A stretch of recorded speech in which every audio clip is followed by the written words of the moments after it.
રંગ તરંગના મરાઠી અભંગોને માણવા આજે પ્રથમ અભંગ તરફ નજર કરીએ તે પહેલા ભગવાન ગણપતિજીનું સ્મરણ કરી અને પ્રાર્થના કરીએ.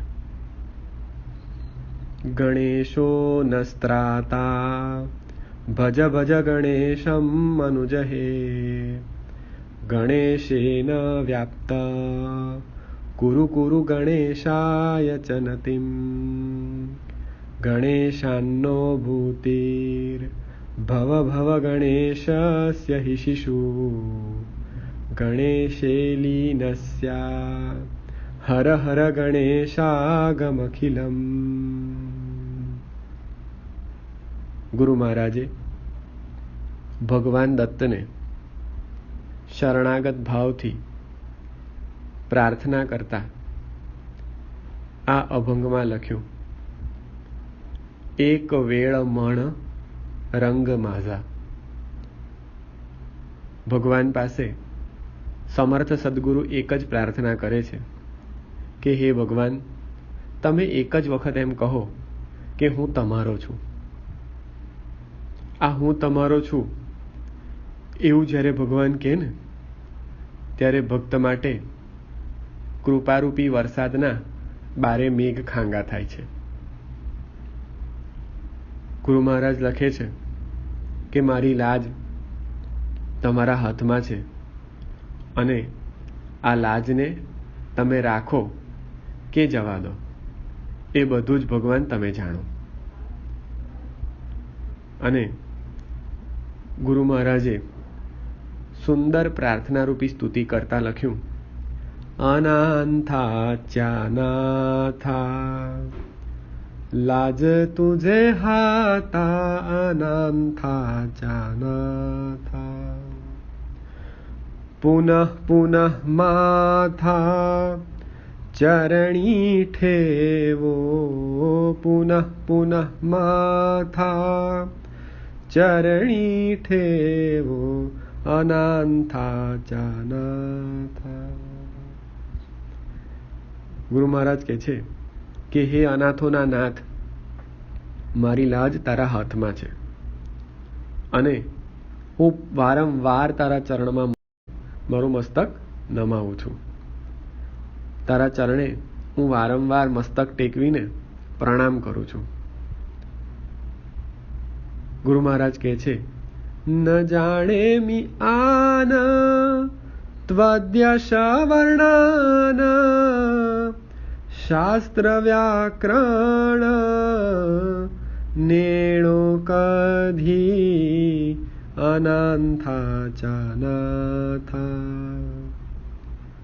ગુરુ મહારાજ કહે છે કે મેં શાસ્ત્ર અને વ્યાકરણ કંઈ જ જાણ્યું નથી, તારા વર્ણન વિશે ક્યાંય કશું વાંચ્યું પણ નથી અને તારા વર્ણન કરવામાં મારી શક્તિ ખૂટી પડી છે.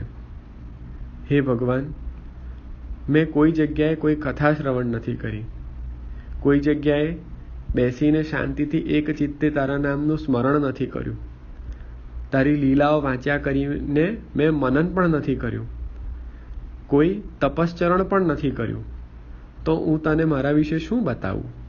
મારું મુખ હું તને કેવી રીતે દેખાડી શકું?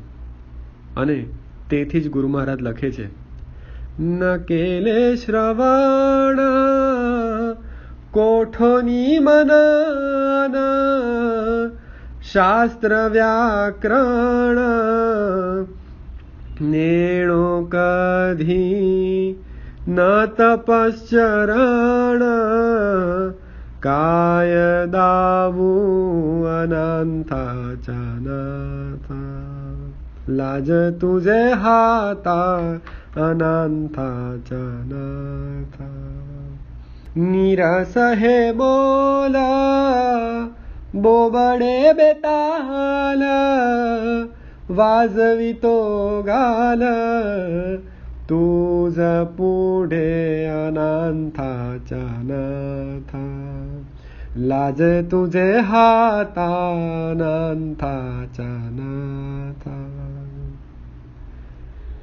ગુરુ મહારાજ લખે છે કે મારા રસ વગરના શબ્દો અને મારી કાલી ઘેલી વાણી બો બડે બે તાલ, તાલ વગરનું સંગીત હોય એમ મારા શબ્દો પણ કાલા ઘેલા ને તોતડા છે ભગવાન.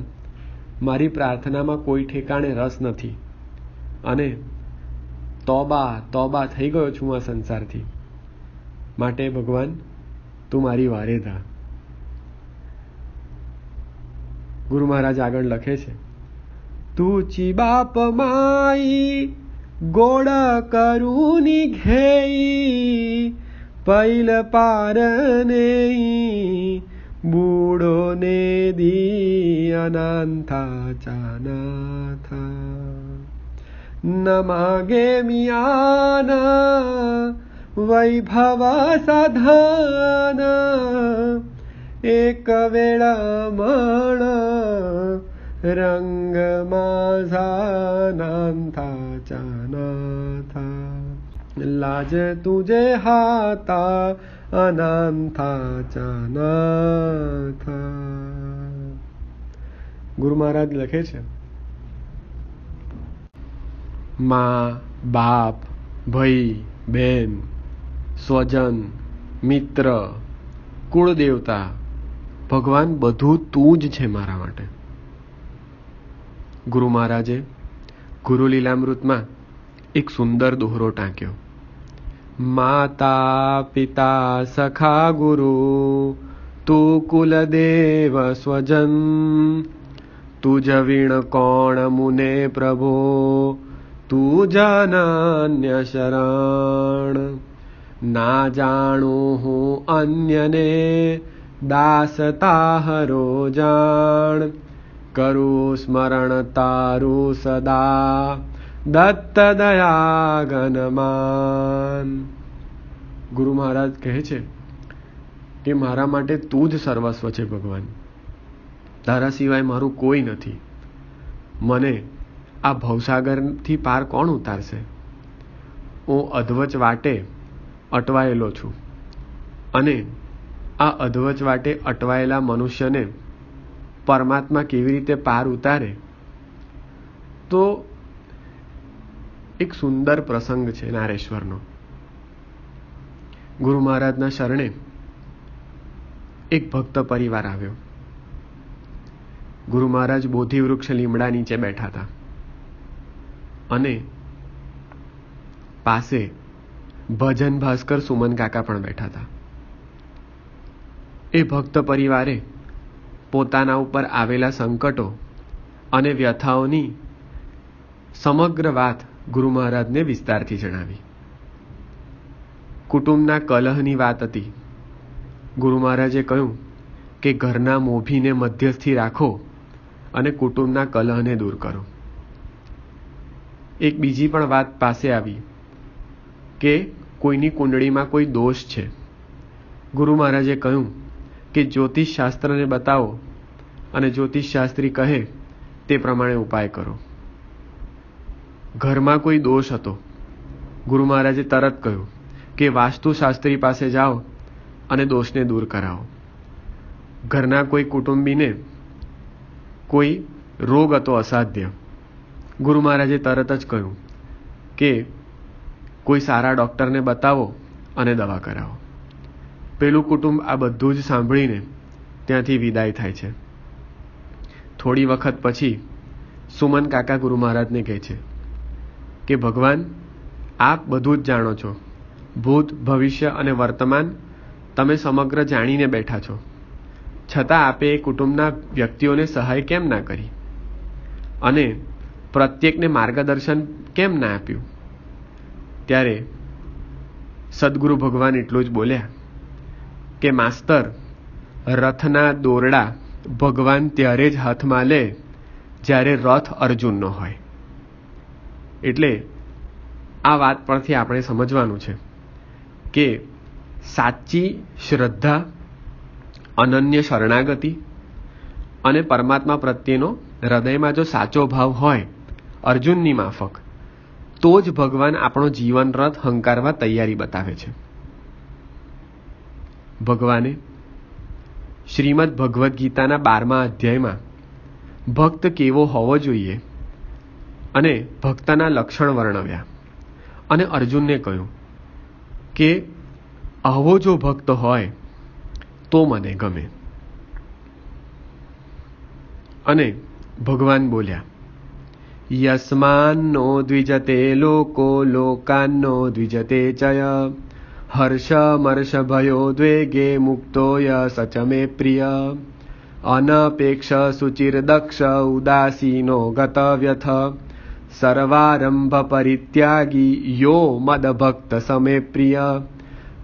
અને ભગવાન અર્જુનને કહે છે કે જે ભક્ત સુખ દુઃખની પરવા નથી કરતો, જે ભક્ત પોતાના જીવનમાં સમદ્રષ્ટિ રાખે છે, જે ભક્ત કર્તવ્યને કર્મને ઉદાસીનપણે નહીં પણ ઉત્સાહથી નિભાવે છે, અને જે ભક્ત અનન્ય શરણાગતિ રાખે છે તે ભક્ત મને પ્રિય છે.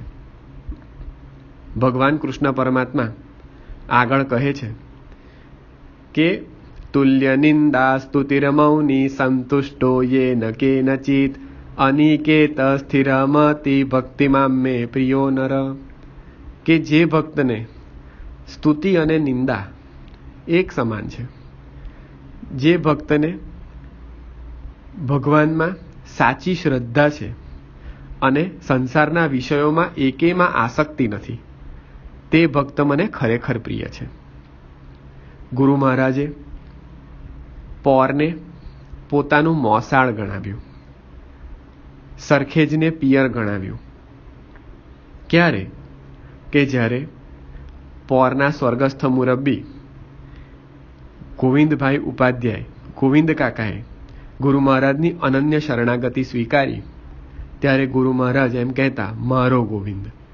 અને સરખેજ દત્ત ભક્ત મંડળે ગુરુ મહારાજને અનન્ય રીતે એવા સેવ્યા કે ગુરુ મહારાજ સરખેજને પોતાનું પિયર ગણાવતા.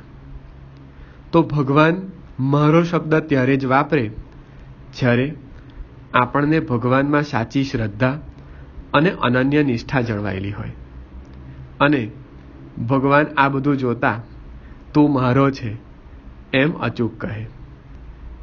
અવધૂત ચિંતન શ્રી ગુરુદેવ દત્ત.